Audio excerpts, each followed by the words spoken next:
Sukma Maulida hadir, Nurina Aulia hadir, Rizky Trihapsari. alhamdulillah masuk semua ya. Jadi murid-murid, pada pagi hari ini kita akan melanjutkan materi yang sudah Ibu berikan kemarin, yaitu mengenai aktivitas memenuhi kebutuhan, di mana Ibu sudah menjelaskan ada yang pertama itu ada pengertian,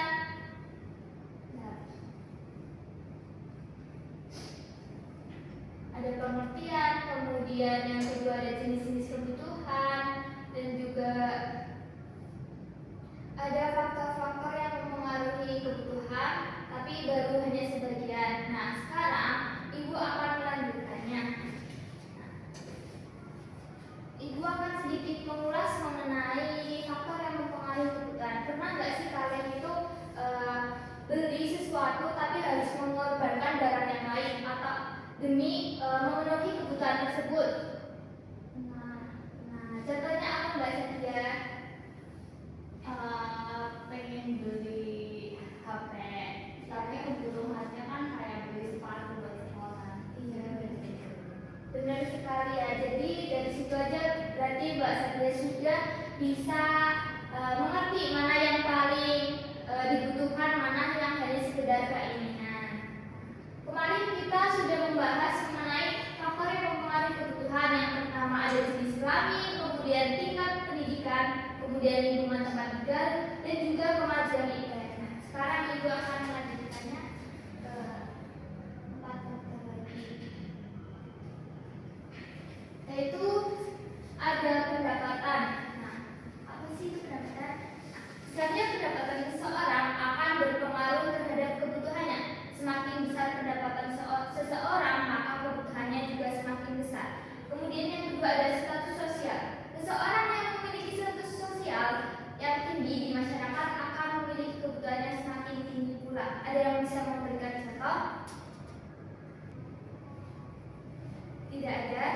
Nah, ini tuh contohnya kalau misalkan status sosial, kayak misalkan orang ini tuh ada di, dia itu sebagai apa namanya, pegawai desa.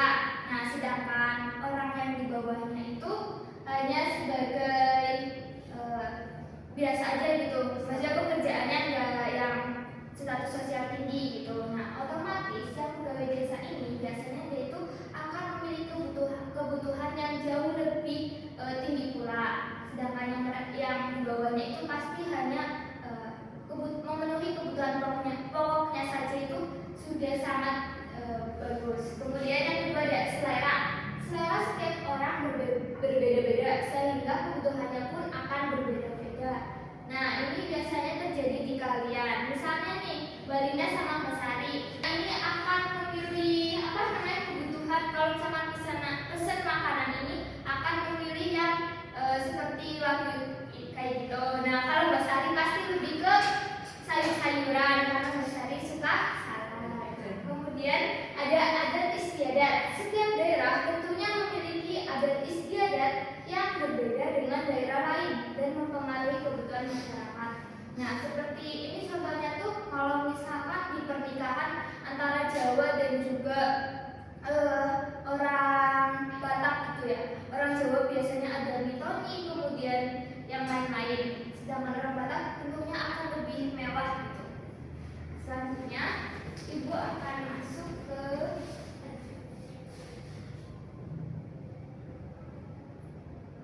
jenis-jenis alat pemuas kebutuhan. Nah, yang pertama ada alat pemuas kebutuhan berdasarkan cara perolehan.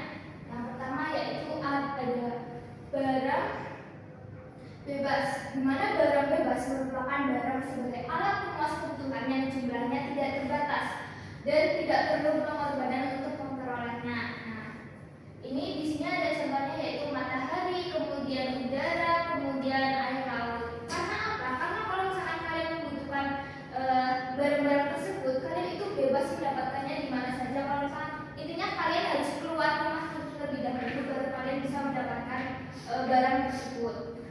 Kemudian ada barang ekonomis. Barang ekonomis merupakan barang yang membutuhkan pengorbanan untuk mendapatkannya. Contohnya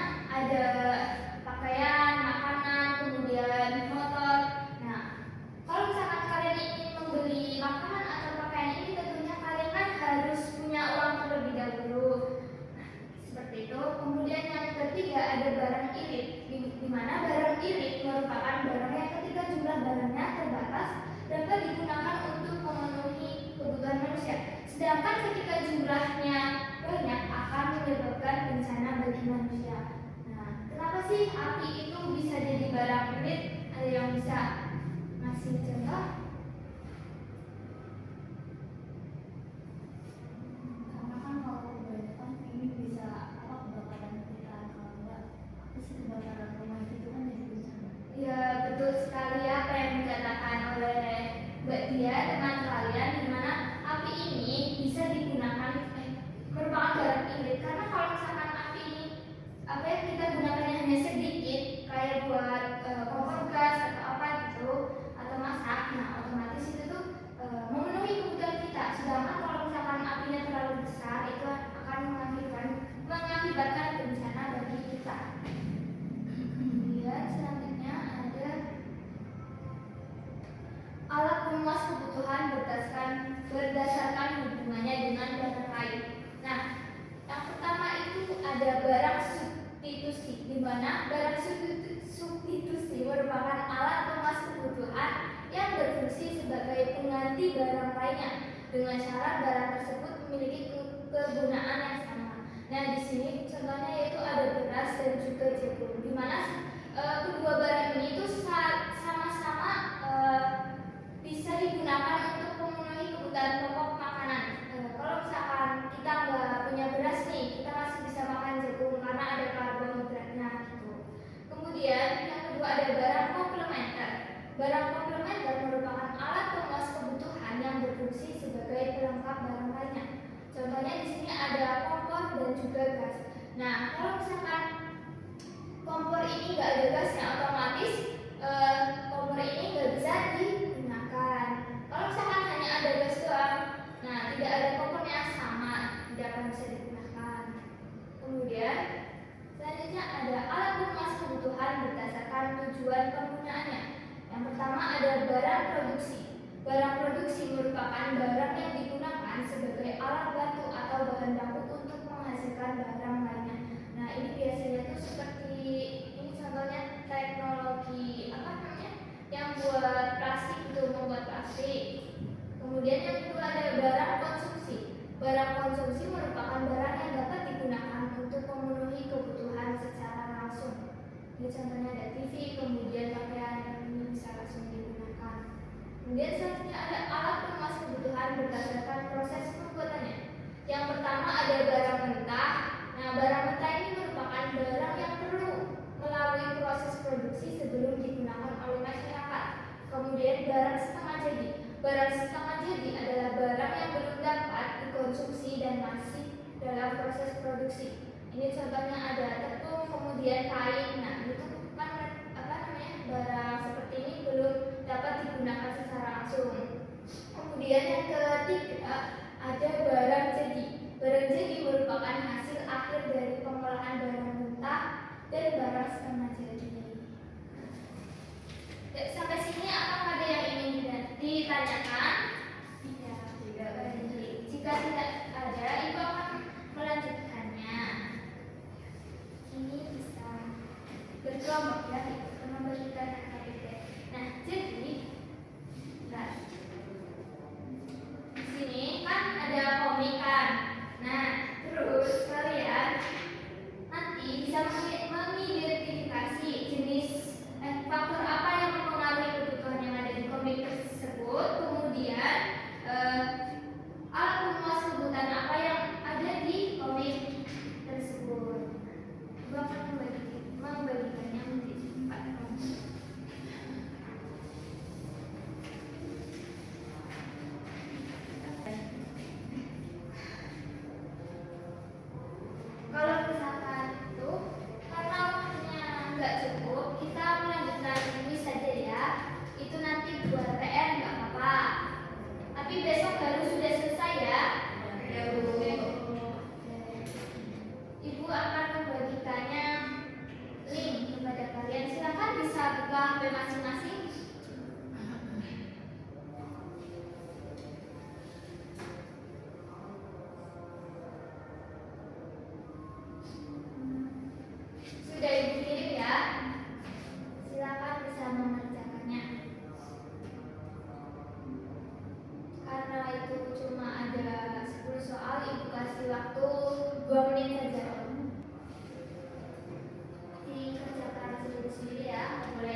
Ibu akan tutup. Sebelumnya Ibu ucapkan